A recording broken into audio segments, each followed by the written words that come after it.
trending topic ng Google search, sina Maris Racal at Anthony Jennings, kasunod po yan ng pasabog na online revelations ni Jam Villanueva. Napuyat ang mga Marites online itong Miyerkules dahil sa mathon.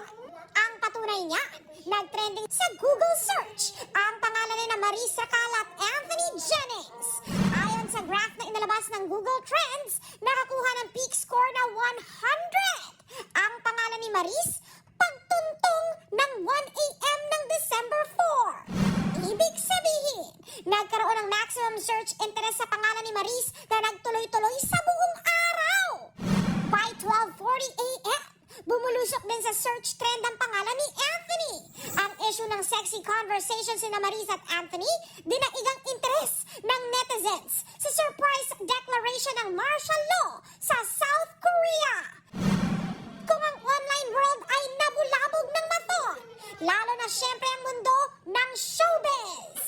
At sa gitna ng isyong yan, ang tanging nasabi lang ng Can't Buy Me Love co-star ng mathon na si Donnie Pangilinan ay mahal niya sina Maris at Anthony na tinuturing niyang mga kapatid. Payo naman sa mathon ng incognito co-star nilang si Ian Veneracion.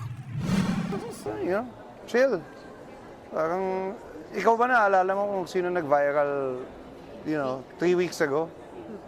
Tsaka, wala, it's just part of it.